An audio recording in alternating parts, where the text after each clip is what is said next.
네, 우리 앞뒤 사람 이렇게 인사 한번 나눠볼까요? 당신은 없어서는 안 되는 꼭 필요한 사람입니다. 예.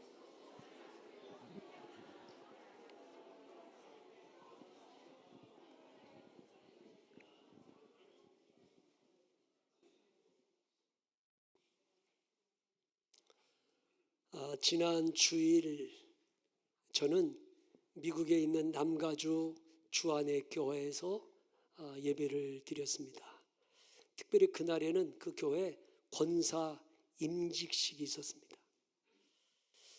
그 임직자를 소개하는 담임 목사님이 임직을 받는 그 권사님보다도 그 권사님 남편에게 아주 관심이 많으셨어요.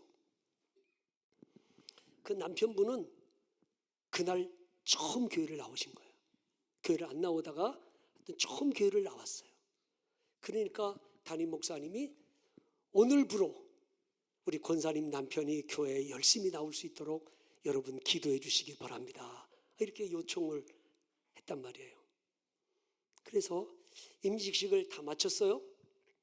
그런데 이제 그 다음날 저녁에 총회장님을 좀 대접하고 싶다, 식사를 해서 그 권사님 부부가 미국에 있는 경복궁, 미국에도 경복궁이 있더라고. 그래, 미국에 있는 그 경복궁 식당에서 저녁을 같이 하게 됐어요. 그래서 제가 그 권사님 남편에게 물었습니다. 혹시 전에 교회에 다닌 적이 없으신가요?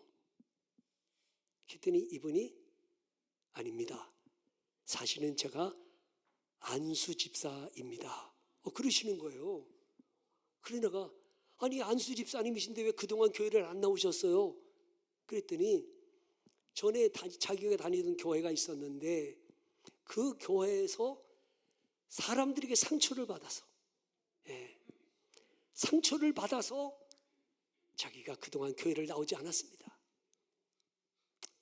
하지만 오늘부터 열심히 교회를 나가겠습니다.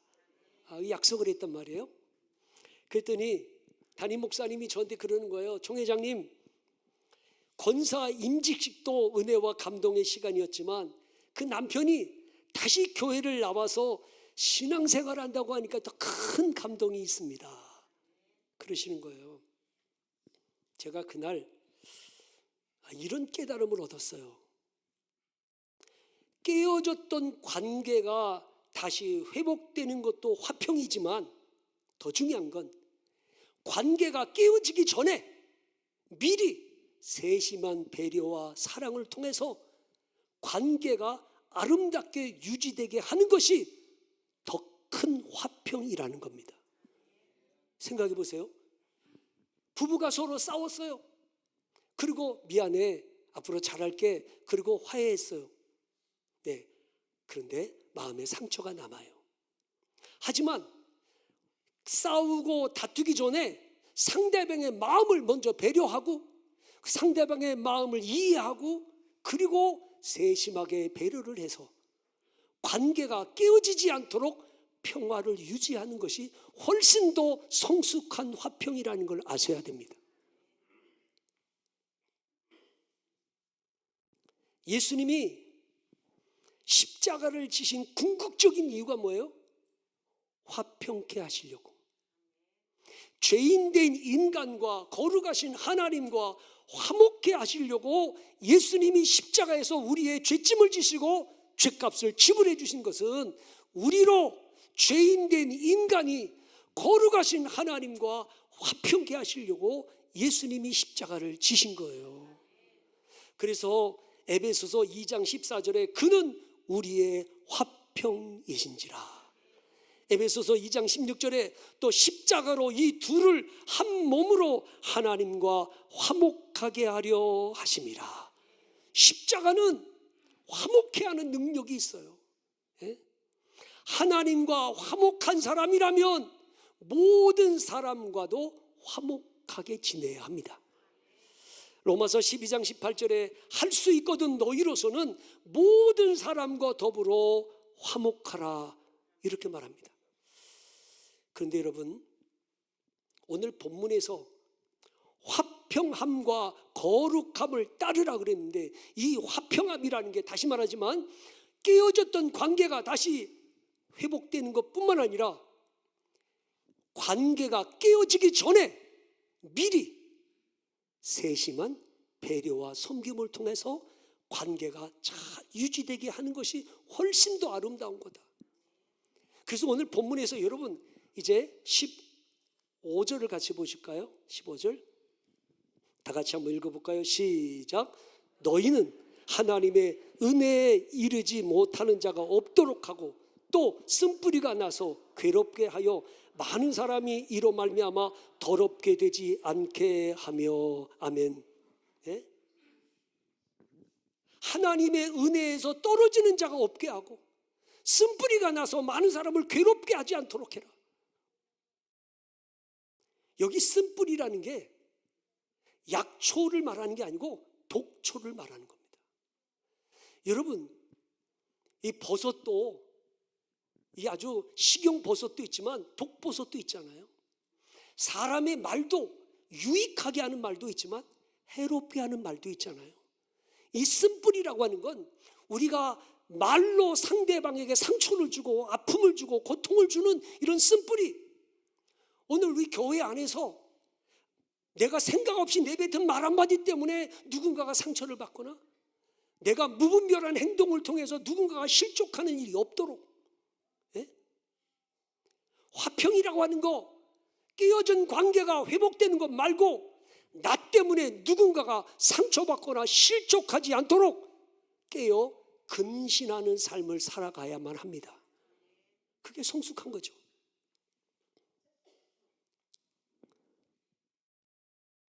예수님께서 바리새인들을 책망하시는 이유가 뭐냐 하면 이거예요. 마태복음 23장 15절에 화 있을진저 외식하는 서기관과 바리새인들이요, 너희는 교인 한 사람을 얻기 위하여 바다와 육지를 두루 다니다가 생기면 너희보다 배나 지옥 자식이 되게 하느니라. 무슨 말씀이에요? 바리새인들의 치명적인 문제점이 뭐냐면 영혼을 실족케 한다는 거죠. 여러분, 오늘 우리가 쓴뿌리가 돼가지고 다른 사람에게 상처를 주거나 다른 사람을 실족케 하는 일이 없도록 항상 깨어 있어야 되고 근신해야만 합니다. 성령의 사람, 기도의 사람, 복음의 사람은 영혼을 회복시키고 영혼을 살리게 되어 있습니다. 자, 여러분, 오늘 본문 말씀을 통해서 우리가 알 수 있는 거, 하나님의 관심사는 두 가지예요. 화평함과 거룩함. 이것이 없이는 아무도 주를 보지 못하리라. 하나님의 관심은 뭐예요? 화평한 거예요. 하나님의 관심은 거룩한 거예요. 이 두 가지가 하나님의 관심사예요. 아무도 주를 보지 못한다. 여러분, 주를 보지 못한다는 게 어떤 거예요? 주님을 볼 수가 없다. 하나님과의 관계가 멀어지고 하나님의 은혜, 하나님의 영광, 하나님의 임재를 경험할 수 없어요. 한마디로 영적으로 무감각해지고 무디어져 가지고 영적 소경으로 살 수밖에 없어요. 여러분, 스데반 집사님이 산헤드린 공회원 앞에서 신문 받을 때 그 얼굴이 천사의 얼굴 같았다고 그랬잖아요. 무엇 때문에? 하나님 보좌 우편에 서 계신 주님을 보았기 때문이죠. 자기를 향해 돌을 던지며 달려드는 무리들을 향해서 용서의 기도를 드릴 수 있었던 것, 하나님 보좌 우편에 서 계신 주님을 보았기 때문입니다. 주님을 본다는 것은 주님은 지금도 살아계셔서 내 곁에서 나와 함께 하신다고 하는 걸 확신하는 거예요. 욥이 고난을 잘 견디고 나서 마지막에 이런 고백했잖아요. 내가 죽게 대하여 귀로 듣기만 하였었더니 이제는 눈으로 주를 배움나이다. 귀로 듣기만 했다는 말은 막연히 하나님의 존재를 믿고 있었어요. 멀리 계신 하나님인 줄 알았어요. 그런데 고난을 겪어보니까 하나님은 내 곁에 계신 분이었어요. 하나님 지금도 살아계셔서 우리 가운데 우리를 도우시는 하나님이라는 걸 깨달았어요. 문제는 이 화평함과 거룩함을 따르지 않으면 주님의 임재를 경험할 수 없다는 거죠. 내가 좋아하는 사람들과만 화평하게 지내는 거 말고 나하고 코드가 맞지 않고 취향이 다르고 생각이 다른 사람일지라도 모든 사람과 더불어 화평함을 누릴 수 있어야 합니다. 특별히 나 때문에 한 사람이라도 실족하는 일이 없도록 근신하며 살아야 합니다. 제가 이번에 미국에 갔다가 미국 LA 부에나 파크라고 하는 도시에 있었는데 거기서 자동차로 한 5시간 가가지고 라스베가스를 갔습니다. 라스베가스가 어떤 곳인지 여러분 아시잖아요. 카지노가 유명한 곳이에요. 그 호텔이 들어가면 입구부터 카지노가 가득 있어. 사람들이 그냥 거기 앉아가지고 뭐 이렇게 잡아당기기도 하고 막 해요. 예. 그래 저를 수행하러 따라갔던 목사님이 계신데 그 목사님이 그걸 하고 싶은 거야. 목사님, 우리 채제비라도 좀 벌어 가야 되는 거 아닙니까? 무슨 소리야? 절대로 손 대지도 말고 만지지도 말고 가까이 가지도 마. 만약에 너하고 내가 그 카지노에 앉아가지고 뭐 잡아당기고 있는데 누가 사진 찍어가지고 딱 올려가지고 한국에서 온 총회장이 카지노에 앉아서 이거 하더라. 야, 이게 무슨 망신이냐? 절대로 안 된다. 보지도 말고 손도 대지 마. 그리고 안 갔어요. 근데 둘째 날 또 가고 싶은 거야. 목사님, 저녁밥도 일찍 먹었는데 이 긴 시간을 뭐 하겠습니까? 근데요, 하나님이 자동차가 바퀴가 2개가 펑크가 나게 하신 거야. 그래가지고 밥을 먹고 8시인데 8시 이제 숙소로 들어가려고 하는데 자동차 2개가 펑크가 나가지고 한국이 아니라 미국이잖아요. 밤 8시잖아요. 문 다 닫았어요. 이거 어떻게 해? 바퀴가 2개 펑크 났는데. 그래서요, 제가 총회장으로 가가지고 바퀴 바꾸느라고 4시간 그래 그냥 바퀴를 그걸 갈아가지고 바퀴 체인지해가지고 가서 바퀴 사가지고 와가지고 그거 교체하고 끝나니까 12시야. 그 집에 가서 잤지 뭐. 그러니까 하나님, 내가 그랬어요. 봐라, 자네 만약에 일찍 끝나가지고 집 숙소 갔으면 반드시 당신 카지노 갔을 거야. 하나님이 가지 말라는 사인이야. 알았어? 알겠습니다. 여러분, 전 그런 생각했어요. 뭐 재미로도 할 수 있고 뭐 어쩌 할 수 있겠지만, 그러나 문제는 누군가가 그런 내 모습을 보고 실족할 것 같으면, 사도 바울처럼 만약에 시장에서 파는 고기를 내가 먹는 걸 보고 누군가가 실족할 것 같으면 난 평생 동안 고기를 먹지 않겠다. 이게 사도 바울의 마음이야. 오늘 저와 여러분들이 화평함, 나 때문에 모든 사람이 하나님을 가까이 할 수 있어야지, 나 때문에 실족해서 하나님께로 떨어져 나가는 사람이 없도록 오늘 저와 여러분들이 말, 행동 근신하며 살아가실 수 있기를 바랍니다. 하나님의 두 번째 관심이 뭐냐 하면 거룩함이에요. 여러분, 거룩함의 반대가 뭘까요? 세속함입니다. 세속화. 교회가 힘을 잃고 무기력해지는 것은요, 거룩함을 잃어버리고 세속화됐기 때문이죠. 그리스도인들이 세상 속에서 빛을 발하고 선한 영향력을 행사해야 되는데 그렇지 못하고 맛을 잃은 소금처럼 사람들에게 밟히고 외면당하는 이유가 뭐냐? 거룩함을 잃어버리고 세속화되었기 때문이죠. 무엇이 어떻게 해야 거룩하게 살아요? 성령을 따라 살아야 되고 말씀을 따라 살아야 거룩해져요. 왜? 성령은 거룩한 영이잖아요. 말씀은 거룩하잖아요. 내 안에 계신 성령이 감동하는 대로 살아야 되고 하나님의 말씀을 따라 살면 거룩해져요. 오늘 본문 말씀에 이런 얘기 나오잖아요. 16절 17절에 보면 에서에 대한 얘기예요. 에서, 이삭의 아들 에서.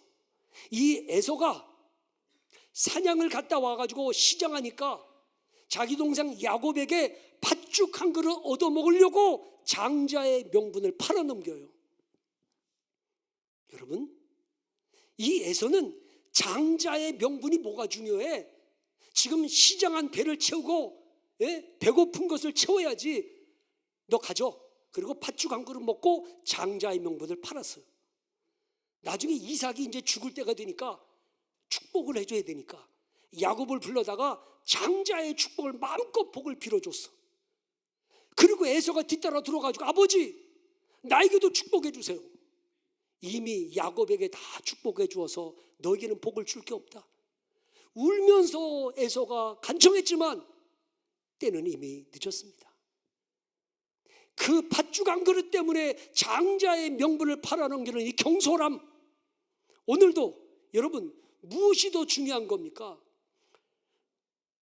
의식주 문제도 귀하고 물질도 귀하고 명예도 귀하지만 더 귀한 것은 예수 그리스도로 말미암는 믿음이요, 예수 그리스도로 말미암는 구원이요, 예수 그리스도로 말미암는 부활의 능력입니다. 교회는 세상과 달라야 합니다. 제가 만약 이 교회에 여러분에게 주일날마다 정치 이야기를 한다면, 이 주일날 맨날 돈 얘기만 한다면 교회가 교회될 수 없습니다. 교회는 세상과 달라야 돼요. 교회는 복음을 전해야 되고 예수 그리스도를 증거하는 것이 되어야만 합니다. 그리스도인은 불신자와는 달라야 합니다. 불신자들은 어떻게 하면 잘 먹고 잘 살까, 어떻게 하면 성공할까, 여기에 관심이 있다면 그리스도인들은 어떻게 하면 하나님을 잘 섬길까, 어떻게 하면 말씀대로 살까를 고민하며 살아야 합니다. 수도원에 대한 이야기라고 마치겠습니다.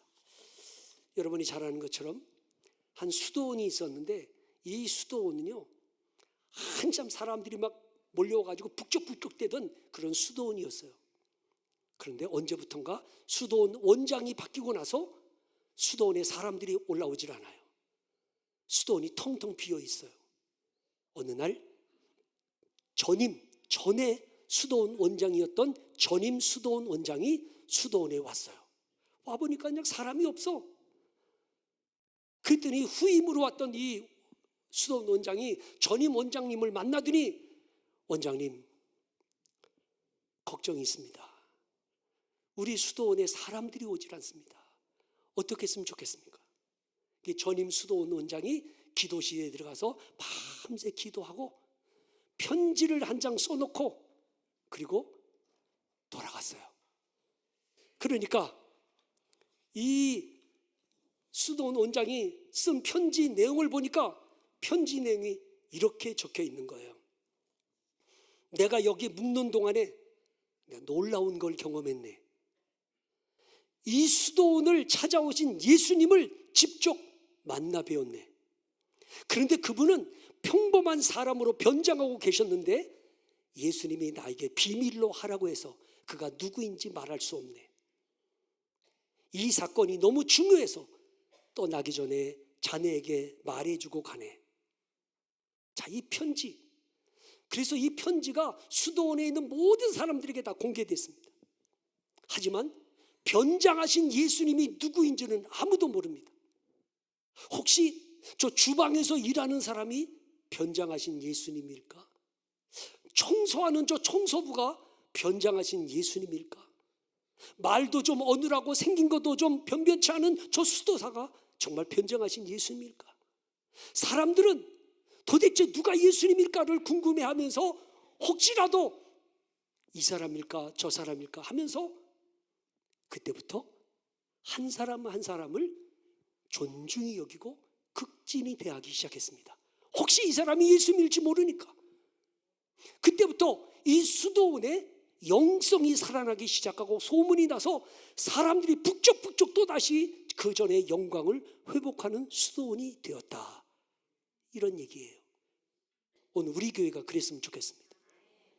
혹시 우리 교회 이 자리에 변장하신 예수님이 계신데 그분이 누군지 몰라.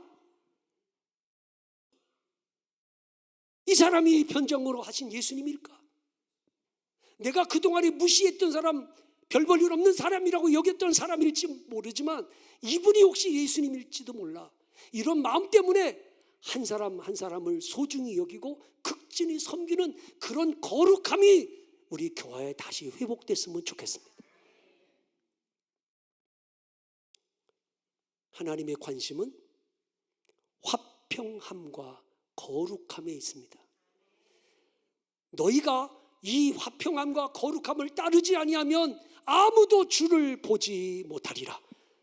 여러분, 우리 한 주간 동안에 내 곁에 계신 하나님, 나와 함께 계신 하나님, 지금도 살아계서 도우시는 그 하나님을 목도하며 살아가는 거룩한 백성으로 살아갈 수 있기를 주님의 이름으로 축원합니다. 기도하겠습니다.